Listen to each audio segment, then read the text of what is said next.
Good evening. It's wonderful to be back with you once again, isn't it, Ronnie? Indeed it is. And in a packed programme tonight, we shall be talking to two Oriental gentlemen who went into the drainage business and next week opened their first Chinese soakaway.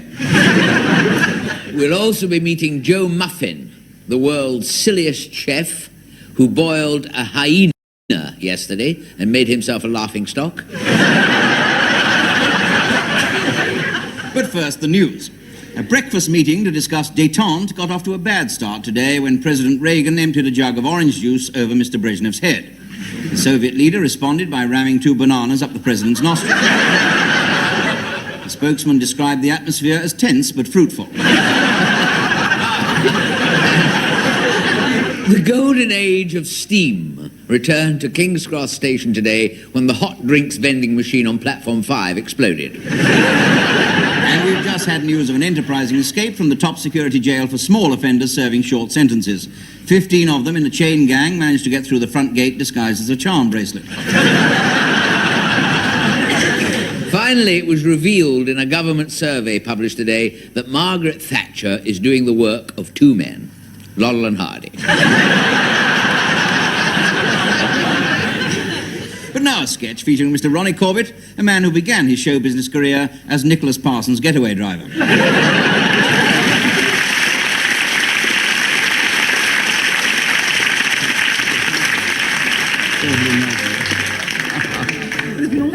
Yes, yes, thank you. Yeah, I'm sure. Yes, yes. Oh, hello. Hello, Grail. Hello. I've just been hearing on the grapevine that you've just been to Africa. Oh, yes, yes. Awfully hush-hush, though, old man, yes. Really? Yes, I really can't talk about it, actually. Come on, you can tell me. No, I mustn't really. Come on, what have you been doing? No, I'm sorry, no. I'd rather change the subject, if you don't mind.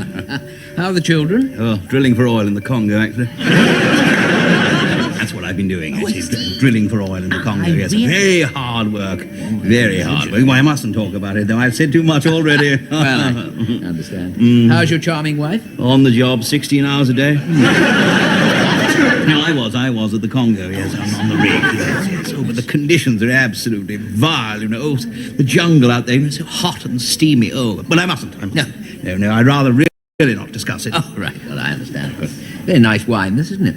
Stinks of elephant dung. That's for you. No, I mean where I am, in the jungle.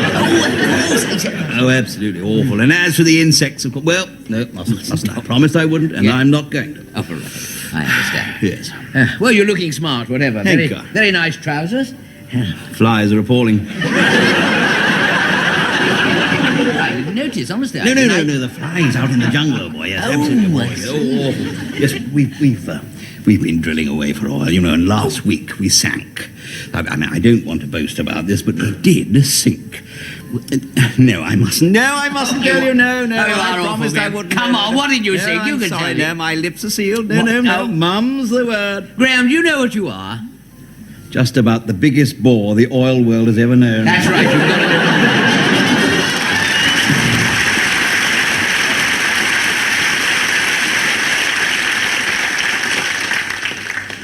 Good evening.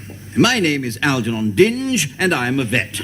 I'm a fully qualified practitioner and a member of the Royal College of Veterinary Surgeons. I have a degree in zoology, and at present I work as a consultant at the Royal Beak, Trunk and Gullet Hospital, Bloomsbury. Now, I have been asked to talk to you tonight about the care and treatment of sick animals. Now, what happens, for instance, if you think your dog needs stronger glasses? Well, send him along to me, and I will test his eyes with this chart here.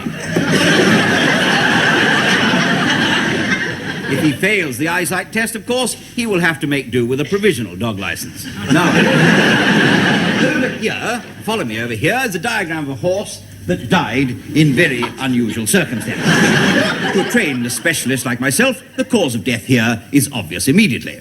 Someone sawn the poor beggar in half. First, cats. Now, here is a letter from a lady in Bromsgrove who writes, "Dear Dr. Dinge, my little cat Tiddles, what can I do about it?" Here's another one, you see, an identical one here from a gentleman in Biggleswade. "My puppy dog Rover keeps doing big jobs on the floor of the sitting room." And I don't mean reupholstering the sofa. Further to your suggestion, I tried rubbing his snout in it, and now, in addition to doing big jobs, he blows his nose on the carpet as well.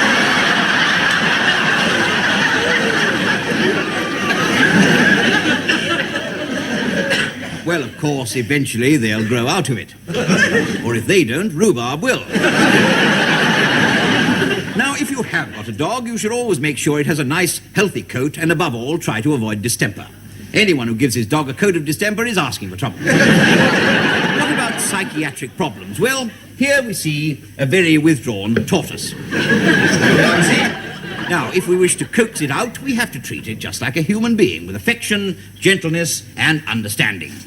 Okay, you lousy bum, we know you're in That sort of thing is absolutely a waste of time. Now, over here, we have a much more successful case. There we are. A snail that's been taking Valium. As you can see, it's managed to completely unwind.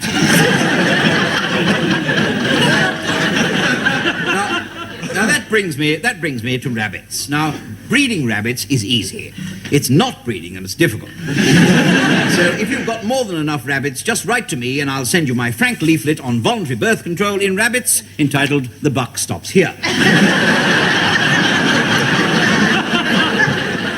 And to help you, here is a rough model. Oh, upside down. That was a model upside down. Now, in this tin here, we have a frog with hiccups.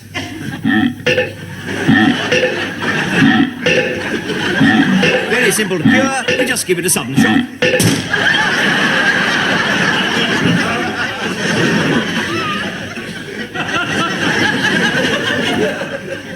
Hedgehogs. Now, hedgehogs can be something of a pest. They get their name, of course, because they are a type of small hog, and they live in a hedge. Titmice aren't much fun either.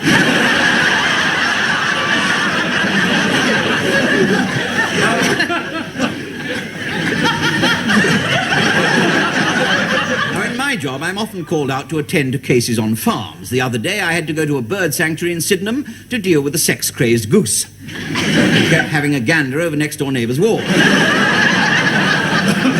I also had to treat a duck who'd given himself a hernia trying to hatch a golf ball. And then there was the very disturbing case of the nymphomaniac sheep. Now, I wasn't able to cure her, but I did use the wool to make the world's first sleeveless pushover. Now, a lot of people often ask me what to do about frustration in cows. Well, complain to the Isle of Wight Tourist Board. That's the best thing. Now, lastly, we come to animals in zoos. Now, even in a zoo, correct diet is essential, or the effect can be devastating. Now, here, for instance, we see a boa constrictor that's been eating far too many sausages. Here, we have an armadillo that's been fed entirely on sliced bread. Finally, animal husbandry, like the rest of industry, has to move with the age of technology. And already, British Leyland have developed a new prototype which could revolutionise our battery farms. And here it is, the new chicken hatchback.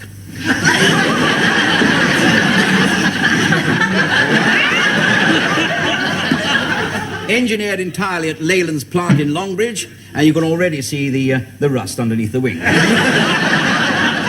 So, in conclusion, please remember, the animals need the utmost care and tenderness. And failing this, try a little mustard or cranberry sauce. Good night.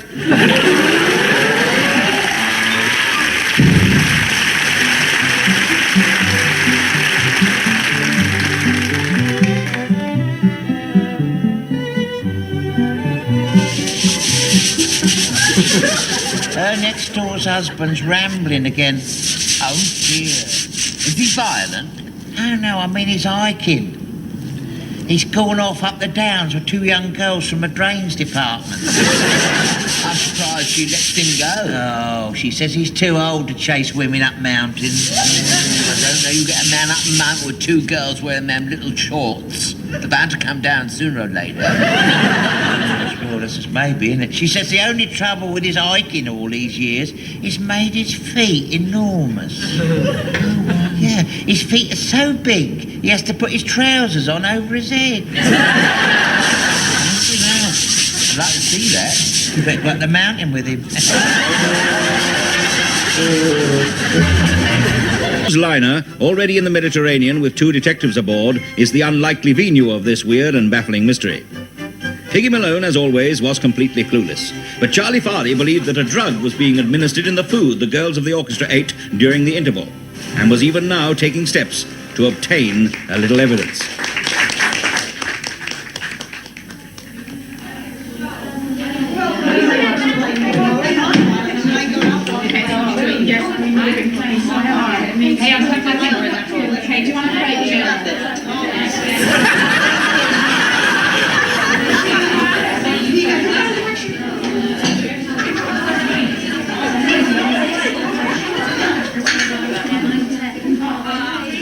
Piggy, meanwhile, in another part of the ship, is searching the bars for a suitable guinea pig to try the drugged food, to see if it really does relax the victim sufficiently to agree to anything. He is even now approaching a large redhead, pretending he thinks she is one of the orchestra, only to find that she's pretty relaxed already. Evening. Hello, sailor. What do you play? Why? What do you want to play? No, I thought you were a member of the orchestra. Not me. I don't play second fiddle to anyone. Oh, sorry. Haven't you got a seat? One of the best, but I've got nowhere to put it. Oh, there's a couple there, shall we?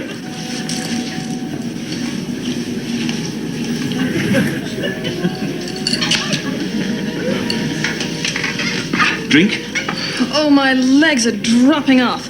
What I really need is a screwdriver. Oh, you got a false one, huh?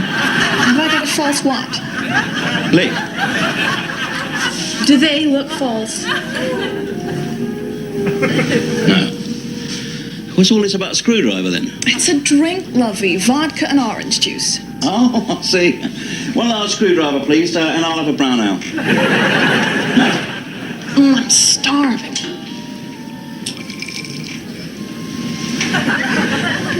How are you? Perhaps you'd like to join me later on deck for a sandwich. A sandwich? That's what you call it. What's in it for me, then? Depends, doesn't it? Corned beef. Please, ma'am.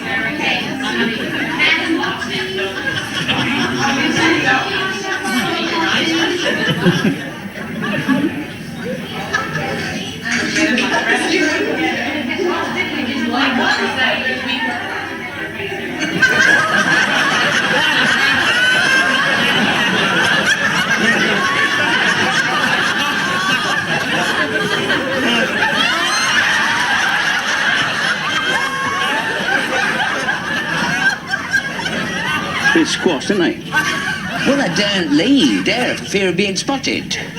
As it was, I had to sit through the whole overture to Tannhauser. You didn't have to sit through it on these sandwiches, though, did you? Well, there was no other way. As it was, a drunk spotted me, came over and proposed. Marriage? No, not marriage, no.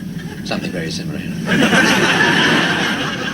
Well, it'll have to do. I'm carrying out this test later. I've got a heavy date with a bird. A date? Yeah, with a heavy bird. If these really are drugged, they should relax her enough to agree to anything, shouldn't they?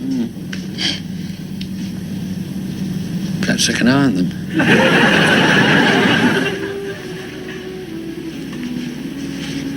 How was that one? Good, but then anything's good to me. I should diet. Do you diet? Yeah, I'm on a seafood diet. Seafood and I eat it. I like you. I like you. Care for a roll? Not while I'm eating. I mean a roll, you know, fish roll. Oh, great.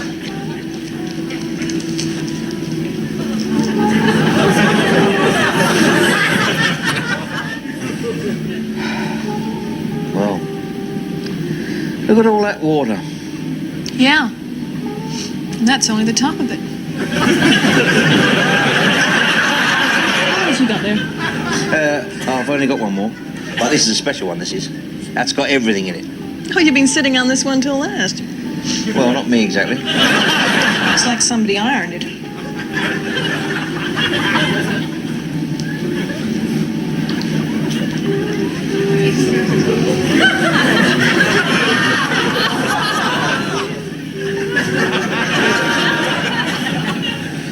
Well, that's a lot. Beautiful. Tell me, are you unattached? No, just sloppily put together, I guess.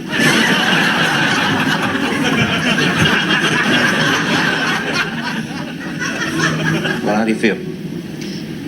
Full. Yeah, but I mean, don't you feel anything else? Feel like pushing the boat out? The boat is out, isn't it? Yeah, no, but I mean, what I mean is the situation getting to you? The ocean, the moonlight, the food? Aren't you getting some other kind of feeling? I tell you what I am getting. What? Wind. So once again, our overweight hero has guessed wrong. The food is not drug. And even as the two nonplussed nincompoops are busy wondering what to do next, the girls start disappearing even more rapidly.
Finally, the liner had reached its exotic destination, and even as it prepared to dock, suddenly, at last, a clue.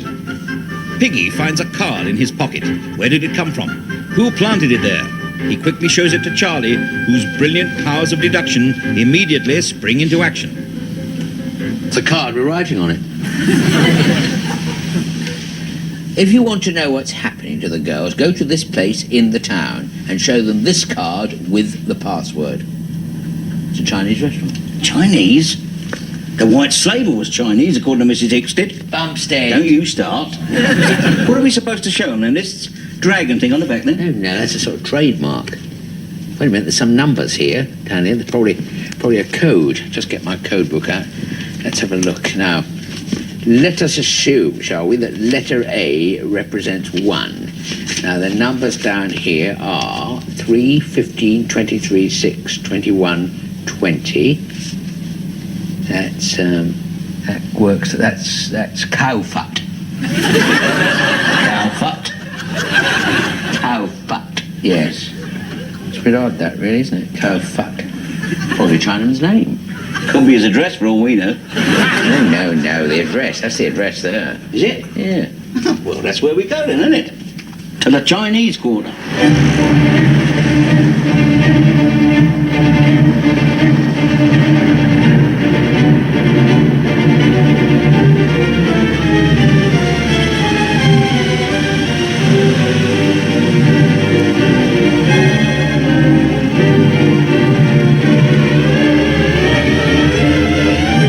Piggy and Charlie at last onto something?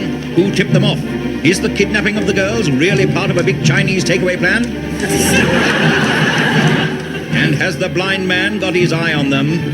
Don't miss next week's titillating episode of Band of Slaves.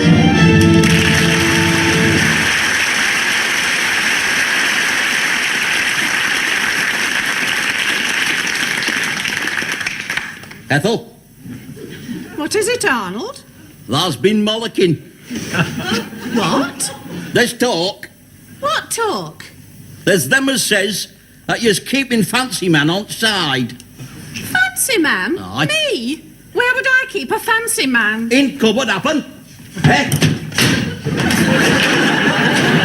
Give over, you daft apeth. I don't have no truck with fancy men. What about Archie Grimshaw? Archie Grimshaw? That were 12 years since. Oh, shut up and feed dog. Aye, feed dog, that's all I'm good for, feeding dog. Hey, come on, Towser, wake up your mangy cur. Come on, get up. Don't call him mangy, you don't like it. Oh, well, come on, lad, get up. It's Dindy's time. Come on, time for your doggy chunks, come on. He doesn't like doggy chunks. Now give him something decent. Decent? Give him something decent. You know what he had yesterday? He had roast beef, he had Yorkshire pudding, he had 2 veg and sherry trifle. And you see him cock up his ears at the sound of sherry trifle? Yon dog's an alcoholic. Hey, listen, Ethel. Things is all right between thee and me, aren't they, lassie? Oh, you daft cluck. Of course they are. I mean, all this talk about me having a little piece on side. Where would I find that in Macclethwaite? You cute. Hey, calm thee sen. Don't take on so, Towser, don't take on. You reckon he's jealous, love? Don't be daft, he's a dog. Stop scratching, Towser. There's something funny about yon dog. What do you mean by that?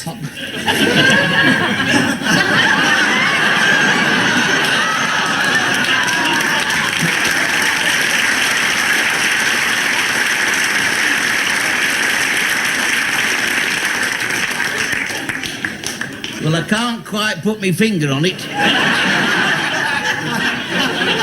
On what? Well, he's not like other dogs, is he? I mean, I come in yesterday, he was sitting in the front room there in the rocking chair, bald as brass, reading newspaper. Last Christmas Eve, he had his arm round thee. Oh, well, that were only natural. He'd had too much Tetley's best bitter. That wouldn't account for it. Hey, wait a minute, he's always got his arm round thee. If I go up to Wally Clackhandles of an evening, I don't see their dog sitting on the sofa with his arm round Winnie Clackhandle. Well, of course not. It's a bloody chihuahua, ain't it?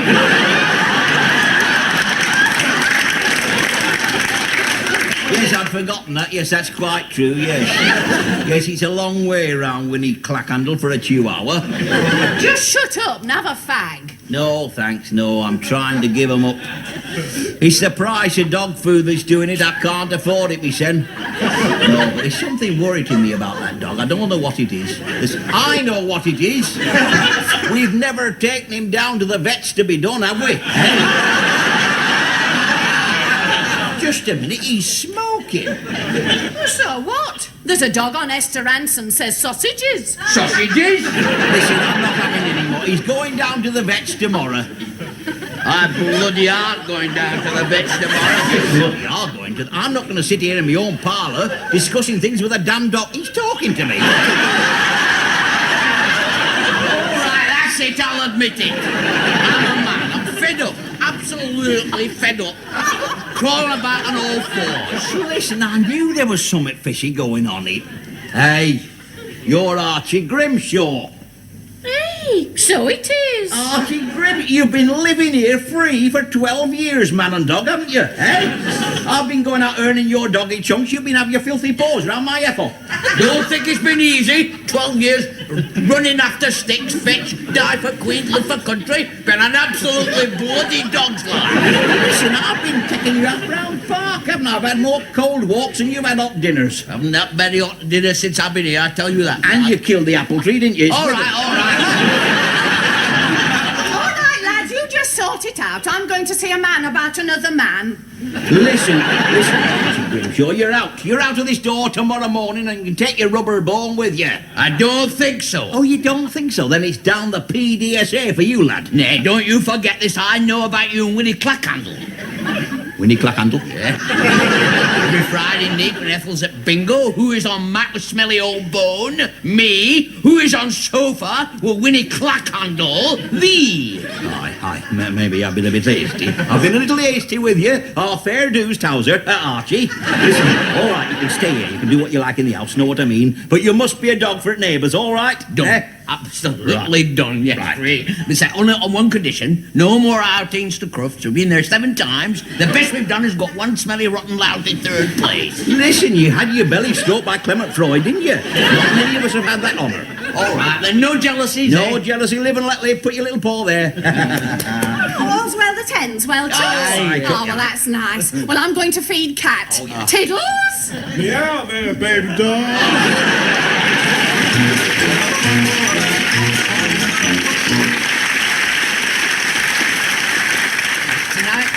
Tonight I'd like, if I may, to relate a joke exactly as it was told to me by our producer. Well, not exactly, because I must be honest, I have to say this, that since he told me this story, he has stopped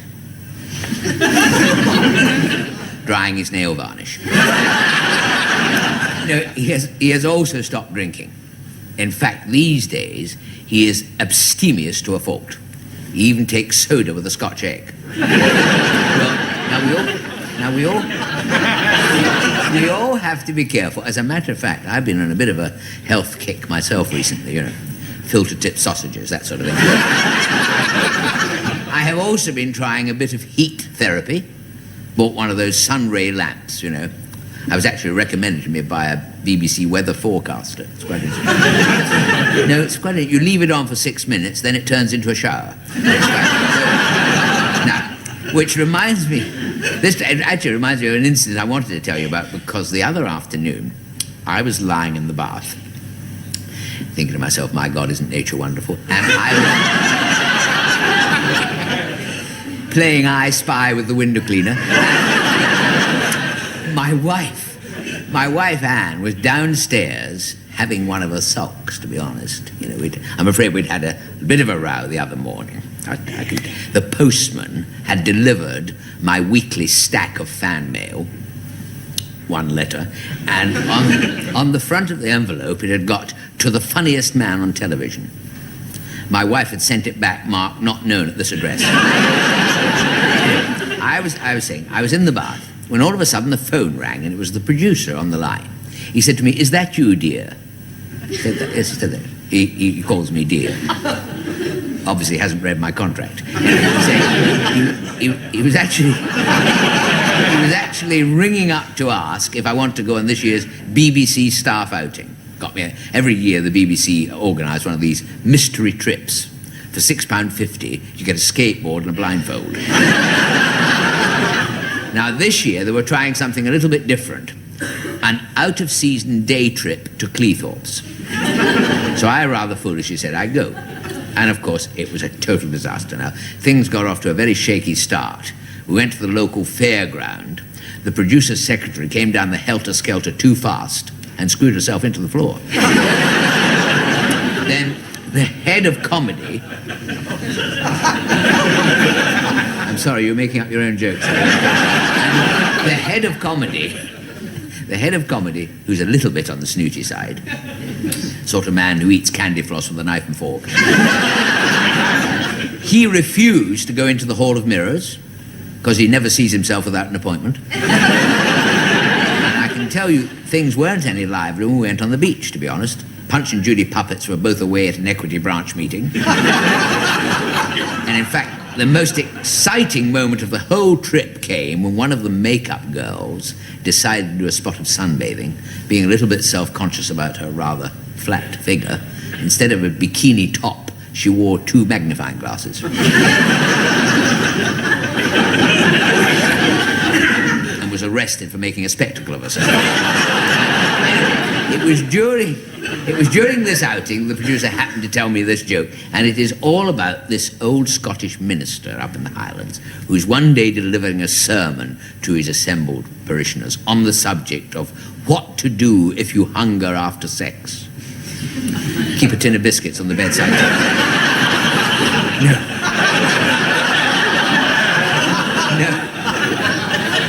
No, he didn't say that. But nevertheless, it was a very thrilling sermon, this sermon, and after it was all over, there's a lady in the audience writing it down. after it was all over, this magnificent sermon, his young curate came up and he said, that was the most brilliant thing, he said, I've ever heard that. He said, how I wish, he said, I had the confidence to deliver the oratory, to deliver a sermon like that. So the minister takes the curate back into the church, and from a little ledge behind the pulpit, he takes out a glass full of what looks like water, but is in fact gin. And the old minister said, he said, afore you get up to speak, he said, son, just take a wee snort of this wee gin, he said, will give you all the confidence you need. So the following Sunday, the young curate delivers his sermon, you see, and throughout he keeps having a little sip of the gin, you see, throughout the sermon.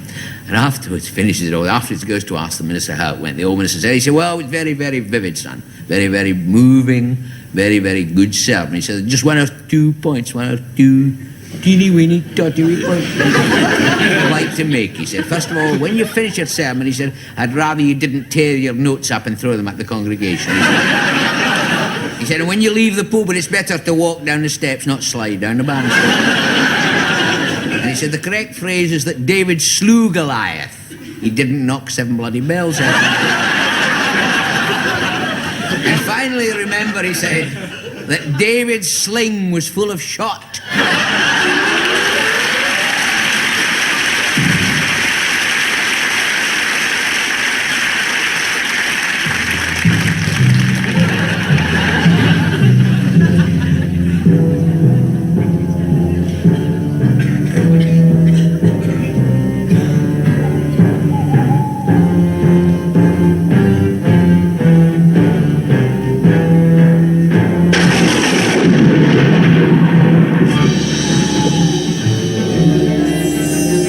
Tell you a tale of Teeny Todd, aha, aha. A terrible tale of Teeny Todd, aha, aha. His looks were cold and his eyes were grim. When anyone needed a shave and trim, he cut them short, did the terrible Teeny Todd.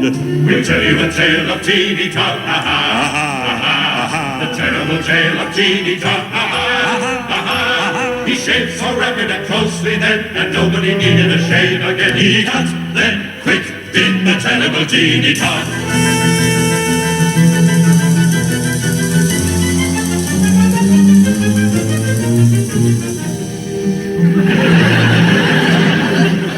My name is Teeny Todd. I look distinctly odd. I'm ever so weeny and terribly teeny, a miniature Sweeney Todd. The widow loving am I bake a tasty pie. You're certain to love it, or else you can shove it. It's certainly worth a try. Of lives you can't forget, the best you've ever ate. You'll find us inside of the Good Food Guide as well as the Police Gazette.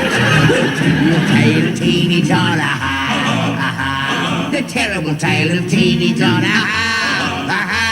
I ply my trade with speed and ease. A flick of the wrist and next one, please. And short and sharp. He's a terrible Teeny Todd. Pussy, pussy, pussy. Yeah, pussy, nice pussy, nice pussy, pussy. Pussy, pussy, pussy. Love it. If you're from the butcher's, the meat's too dear. Pussy, pussy, pussy. Excuse me, this pie is purring. Oh, that's where it's got to. What can I do for you, darling? I've come to see you about the postcard. Postcard? Yes, the adverts in the newsagents. Oh, if your French maid seeks new position, that's next door. Pardon? I am young widow with double front, professional gentleman accommodated. Are you a professional gentleman, dear? I'm more of a small businessman. I'm Mr. Todd the barber. Todd? That's odd. We had a logical Todd. A Mr. Sweeney Todd. Are you any relation, Mr. T? Relation? I'm Teeny Todd. His brother. No, his half-brother. Did he ever mention our little arrangement? Arrangement? Yes, our... arrangement. Your... arrangement? Yeah. No, he never mentioned that. Never mind. You and I can be great help to one another. I can send the occasional client up for a shave. And I can pop a few down to you. Partner. We are opening a brand new business. The premises are all complete. I'm downstairs with the pastry shop. And I'm up there with a quick chop chop. It's certainly a cutthroat business. The competition's hard to beat. I drop a clanger every now and then. I'm certain we can make ends meet. We're opening brand new business. The premises are all en suite. I'm upstairs with a chair, of course. And I'm down here with the HP sauce. Top service. So cut along and take a seat. A little bit of lather and a smile and whoops. I'm certain we can make ends meet. In my barber shop high in the sky, it's a rollicking trade that I ply. If the customers fret and the feeling upset, when I get my Gillette, they end up nice as pie. There's no end to the things you can try. Have a short back and side on the sly. Have a rinse and a rave. Have a shampoo and shave. Or a permanent wave of goodbye.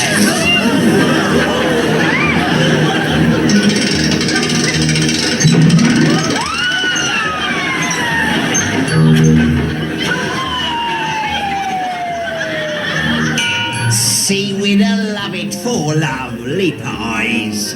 Pastry you can trust. Each pie's a nice surprise with plenty of body and crust.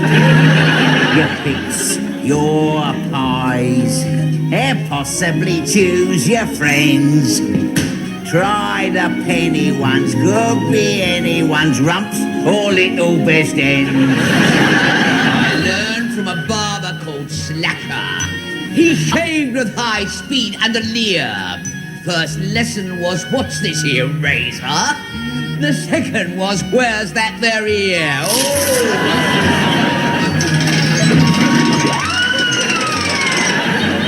Send down, oh, send down a body to me. Here's one, it looks a nice plump one to me. I patronize several barbers, and most of the shaves wasn't bad. But last night in the shop with two sailors was the closest shave I've ever had. Seaweed, I love it for lovely pies. A thrifty cook am I. No waste, just flaky paste and a finger in every pie. My grub, McDonald's with more to munch. While I'm labouring, yeah, to neighbouring, have somebody for lunch. Got no worries and got no cares. Lots of profit in barbers' chairs, 'cause truculent bristles make succulent bristles and us into millionaires.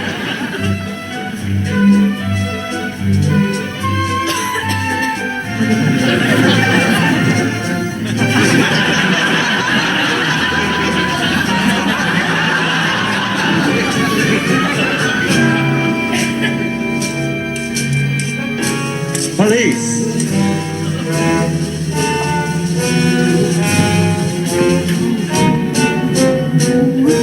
Police! Police! Police! Police!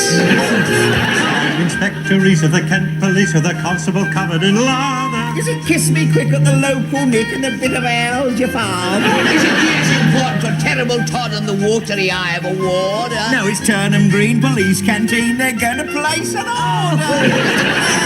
So it's toodaloo from the boys in blue in Paddington, Bennington, Putney. They're ordering pies and catering sides and serving them up with chutney. So shut the gate, pop the day. Give a cheer for the squad, boys, 'cause that's the Incredible, terribly edible, legend of treaty Todd. You don't have to worry. Oh, I'm so grateful.